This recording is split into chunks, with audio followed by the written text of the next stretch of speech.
একটু ডিফিকাল্ট। আমার যেরকম আগে আমি খুব পজিটিভ মাইন্ডেড ছিলাম, কিন্তু এখন মিডিয়া পলিটিক্সের কারণে, সিন্ডিকেটের কারণে আমার মাইন্ডও নেগেটিভ হয়ে যায় মাঝে মধ্যে। বাট আমি চেষ্টা করি সবসময় আমাকে পজিটিভ রাখতে, এবং আমি বিশ্বাস করি আমাদের মিডিয়ার এই পলিটিক্স এবং সিন্ডিকেট ভেঙে একদিন আমরা সবাই এক হতে পারবো। না, আসলে আমি এগুলো সবই কিন্তু আমার পার্সোনাল আইডি থেকে পোস্ট করি, ওটা একেবারেই আমার পার্সোনাল, যেখানে আমার কলিগসরা আছে অনলি। আমার ওখানে কোনো ফ্যামিলিও নাই, শুধু মিডিয়া কলিগসদের জন্য আমি একটা ফেসবুক আইডি রেখেছি। তো সেখানে আমি বিভিন্ন রকম পোস্ট করে থাকি, আর আমার প্রফেশনাল যে পেজটা সেটা শুধুমাত্র এই কাজের জন্য। বেশ কিছু প্রজেক্ট নিয়ে যাচ্ছি, আমি ইন্টারন্যাশনালি কিছু কাজ করার চেষ্টা করছি। বাংলাদেশে তো অনেক ব্র্যান্ডের সাথেই কাজ হয়েছে, সো ইন্টারন্যাশনাল কিছু কাজের কথা চলছে। সো আকাশের চাদরটা সবাই দেখতে পারবেন। আজকে আমরা সবাই স্যাবের গ্র্যান্ড লঞ্চিংয়ে এসেছি। এটি সৌন্দর্য প্রসাধনী এবং স্কিন কেয়ারের একটা কোম্পানি, যেটা আসলে আমাদের মেয়েদের এবং ছেলেদের লাইফস্টাইলের সাথে অতপ্রতভাবে জড়িত, এবং এখন তো মানুষ অনেক স্কিন কেয়ার সচেতন, যেটা আসলে আগে ছিল না। এখন 2024-এ অলমোস্ট শেষ।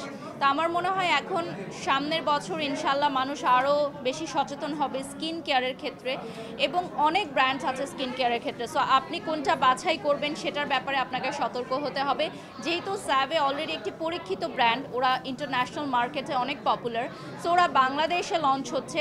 তো এই পরীক্ষিত ব্র্যান্ডটা আমার মনে হয় যে আমাদের বাংলাদেশের অডিয়েন্স খুব ভালোভাবে ক্যাচ করতে পারবে, এবং আমি নিজে যেহেতু ওদের স্যাম্পল ইউজ করেছি, যেহেতু আমি ওদের অফিসিয়াল ব্র্যান্ড প্রমোটার হিসেবে সাইন আপ হয়েছি, সো ওদের প্রোডাক্ট আমি অনেক মাস আগে ব্যবহার করেছি এবং আমার কাছে ভীষণ ভালো লেগেছে। এবং আমি ওদেরকে একটা কথাই বলেছি যে আপনাদের কোনো প্রমোশন দরকার হবে না, যারা একবার ইউজ করবে তারা বারবার পারচেস করবে।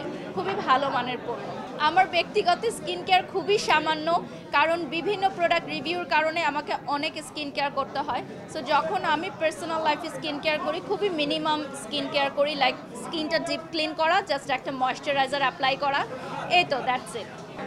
সৌন্দর্যটা ডেফিনেটলি কোনো এইজ, কোনো স্কিন বা কালো ফর্সা এরকম একদমই না, বা চিকন মোটা, এগুলো আমি কখনোই সৌন্দর্যের তালিকায় আনি না।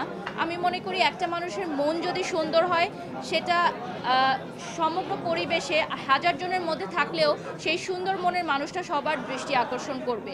এবং দেখবেন আমাদের বিউটি, আমাদের এজ, এগুলো খুবই আপেক্ষিক একটি বিষয়, আজ আছে কাল নেই, কিন্তু একটা সুন্দর মনের মানুষ কিন্তু আজীবন আমাদের স্মৃতিতে বেঁচে থাকে, যে না ওই মানুষটা ভালো মনের মানুষ। তো আমি বলবো এটাই সবচেয়ে বড় সৌন্দর্য, যে আপনার মনটা কত সুন্দর।